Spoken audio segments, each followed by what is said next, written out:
my presentation, I'm going to tackle a bit with the value concept of authenticity as it is perceived and it is interpreted and used in two UNESCO conventions.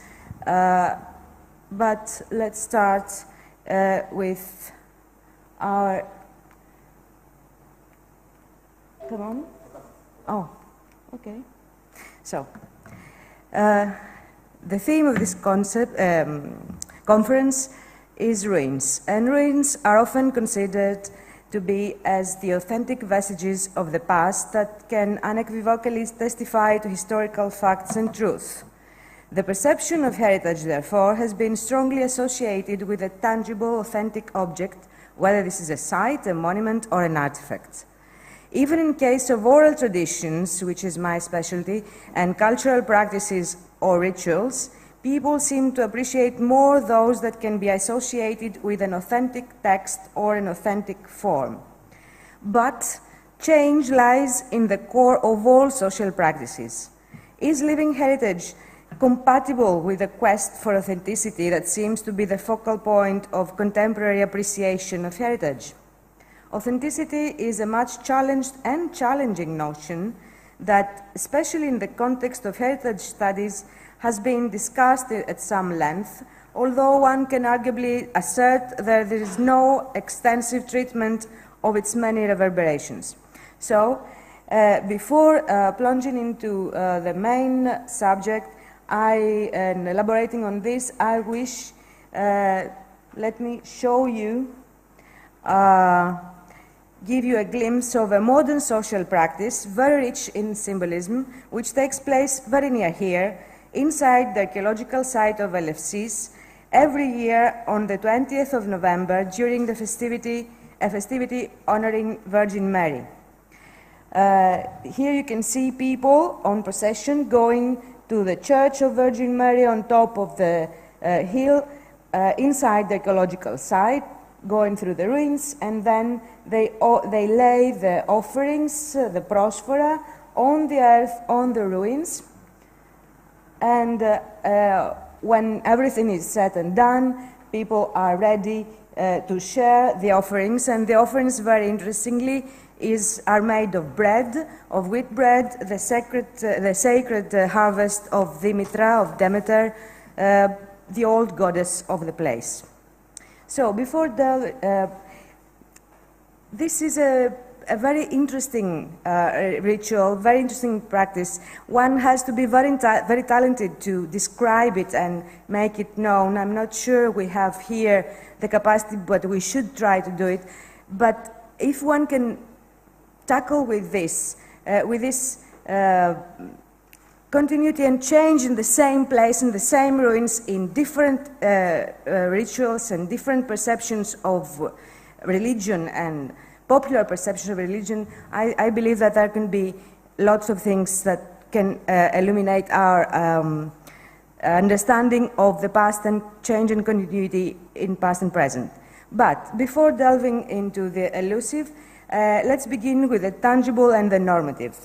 The World Heritage Convention that is most known and the most celebrated Heritage Convention is the convention about the monuments, known as World Heritage Convention, adopted since 1972, and there have already been 1,073 cultural properties inscribed in it.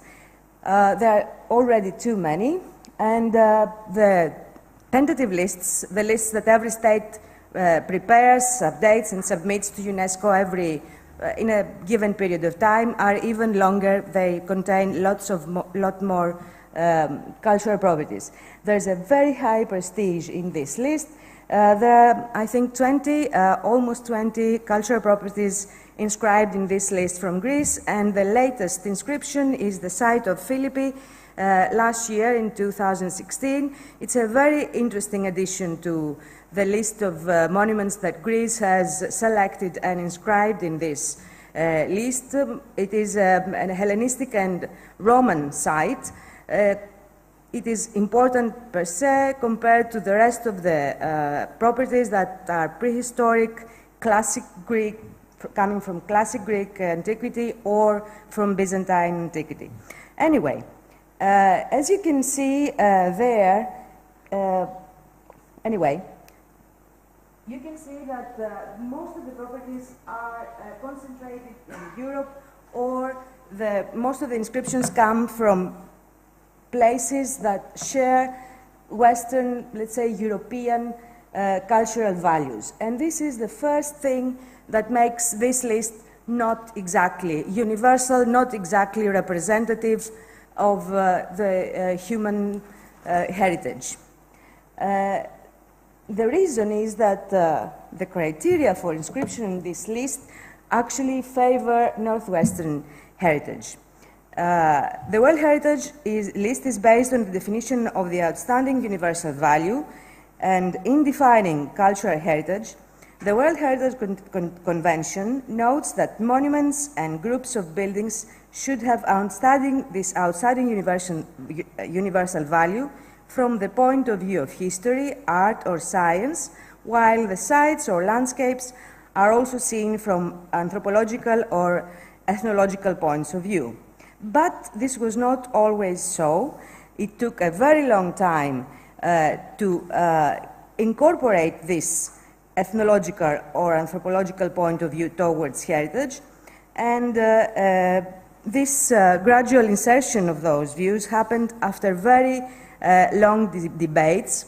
The first step towards this was the inclusion on the list of the cultural landscapes in 1992.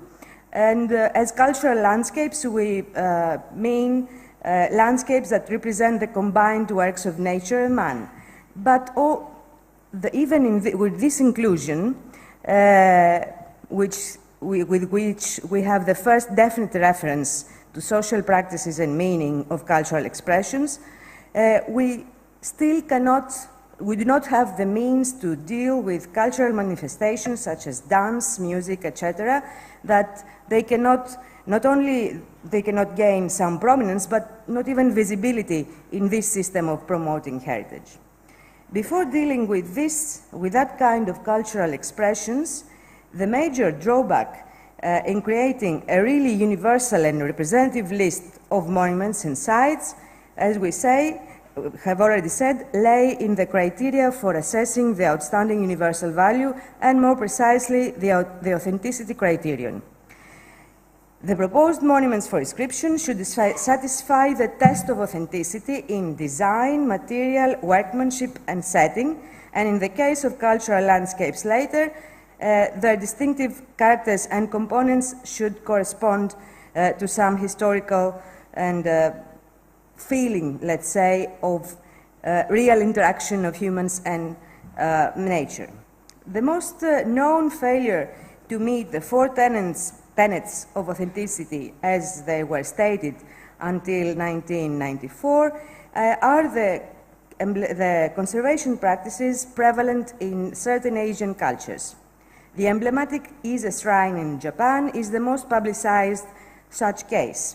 Japanese conservation professionals were right to feel resentful due to the false contention in many Western publications that the Japanese ritually rebuilt replicas of their temples on adjacent sites, as you can see in this photograph, every 20 years, a practice that in Japan now is limited to one emblematic Shinto shrine, the Ise Shrine.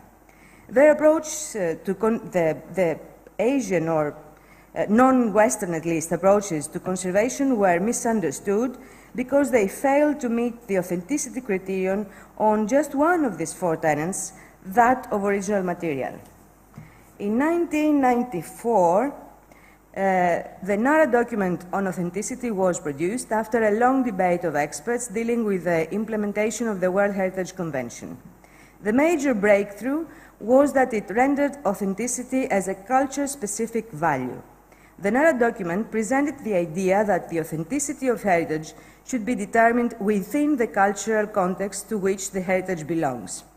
The Nara Conference managed to contextualize authenticity, much to the dismay of certain researchers and theoreticians who would like to see an all-out rejection of it.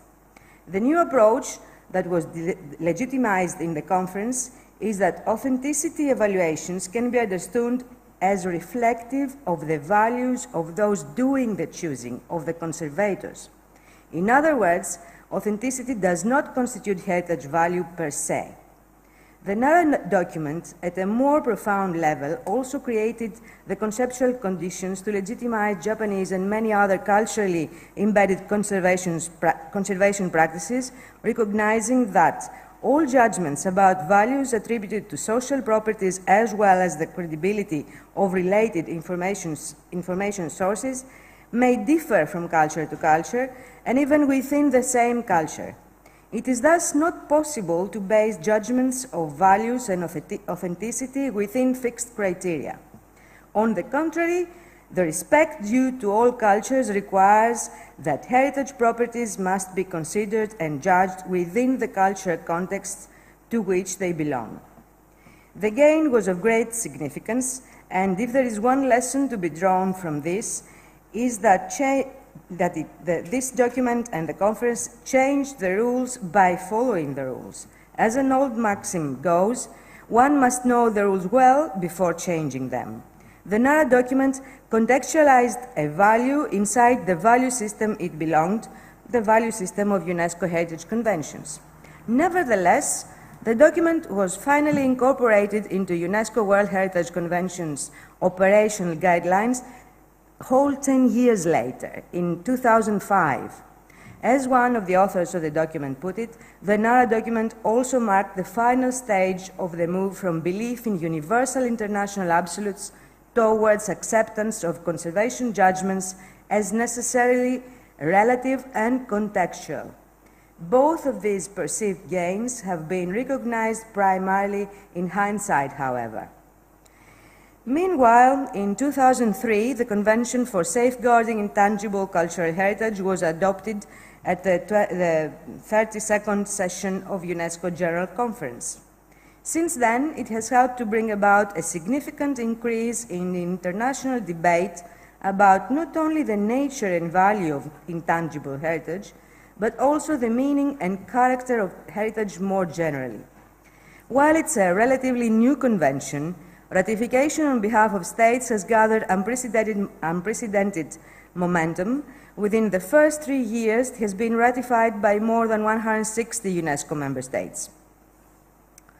This rapid process testifies to the great interest shown by states and heritage professionals alike for the key concepts of the Convention and its mechanisms for implementation. More importantly, the implementation of the ICH Convention has contributed significantly not only to the examination of the dominant ideas about the role and meaning of heritage in contemporary societies, but also to the development of new management and conservation practices. In this convention, there is absolutely no reference to the value of authenticity in the cultural expressions that it deals with. Excuse me.